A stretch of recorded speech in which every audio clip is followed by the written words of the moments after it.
By the end of this video, you will learn how to fix the 5 most common mistakes that hold back pickleball doubles teams from reaching the next level. Whether you're playing recreationally or looking to step up your competitive game, improving these areas will instantly make your team more efficient, more coordinated, and a lot tougher to beat. Let's dive into each of these areas with practical advice and easy drills to help you play smarter and more confidently on the court.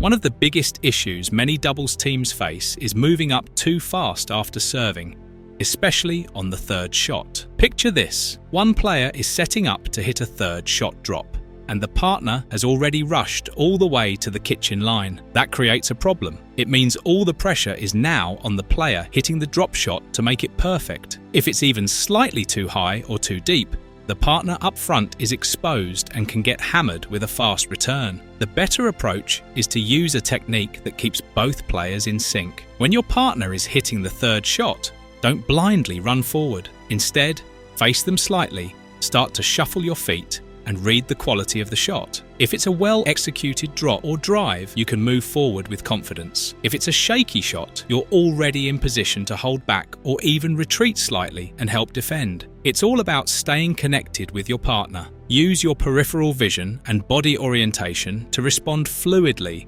rather than committing too early. One simple adjustment, shuffling with eyes on your partner, can make all the difference in staying ready for whatever the return might bring.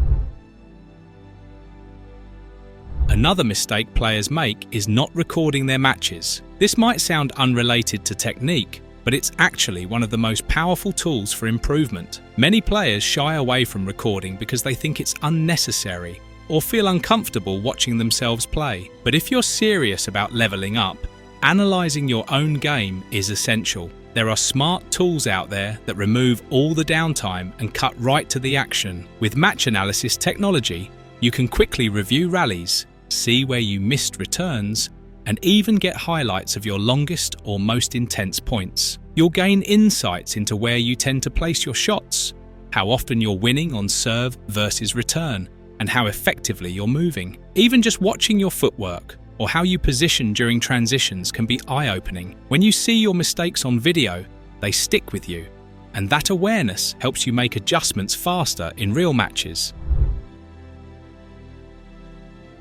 Communication on the court is everything in doubles, yet so many teams don't talk enough, especially during the point. And communication doesn't mean having deep conversations between rallies. It means quick, clear signals about who's taking the ball, what kind of shot is coming, and what the plan is. Start simple. When you're unsure who should go for a ball in the middle, use the word mine. It's short, fast, and leaves no doubt.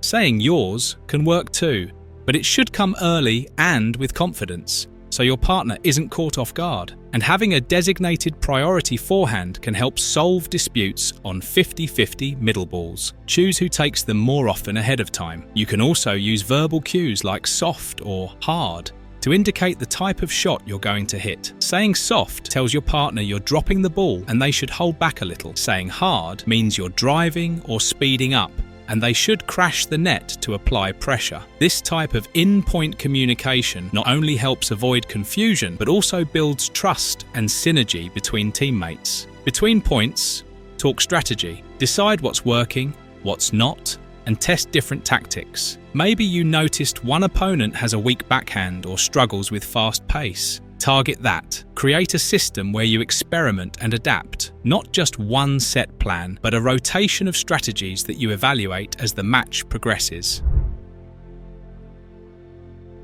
This next mistake has to do with how you position yourselves, especially during serves. A lot of teams don't take full advantage of stacking or don't fully understand how to use it strategically. Stacking is about placing yourself and your partner in the best position to utilize your strengths, especially your forehands. When both players have their forehands in the middle, you cover more ground and have better angles for attacking and defending. So if one of you is left-handed and the other is right-handed, stacking makes even more sense. You can switch sides after the serve to always maintain that optimal orientation. Stacking also allows you to exploit matchups. Let's say one player on the other team is weak at blocking drives, and you've got a great drive. You can align yourself so that you're always the one driving to that opponent. This type of positioning can win you free points, simply by maximizing your own strengths and highlighting your opponent's weaknesses.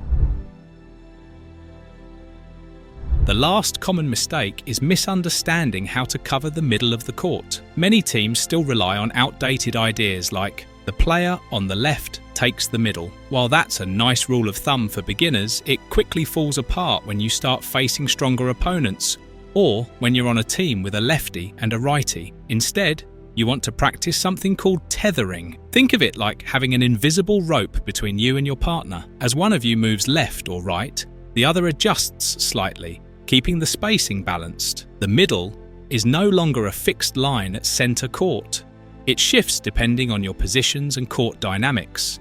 This helps you stay connected and better cover attacks or dinks that land between you. When done right, this creates seamless court coverage without leaving gaps. Practicing this starts with simple drills. Have your partner hit dinks that force you to move side to side while keeping communication and spacing intact. Then add in occasional speed-ups to challenge your reactions. The goal is to learn to move as a unit rather than as two individuals stuck in fixed boxes. Another key point, when one of you is out wide, the other often becomes responsible for the middle, even if that's not how you typically divide the court. That awareness is what separates average teams from high-level doubles partners. So now you've got a clear roadmap to fix the 5 biggest mistakes in doubles pickleball. Don't rush to the kitchen too early. Start recording and reviewing your matches, communicate during and between points, stack smartly to exploit matchups, and learn to cover the middle dynamically through tethering. If you start working on even one of these areas, you'll notice a big difference in how you and your partner play. Focus on the connection between you, not just technically, but strategically and mentally. Great doubles is about working as a team, and these tips will help you do just that. And hey, if you found this helpful, stick around. We've got even more drills, strategies, and breakdowns to take your game to the next level. See you on the court.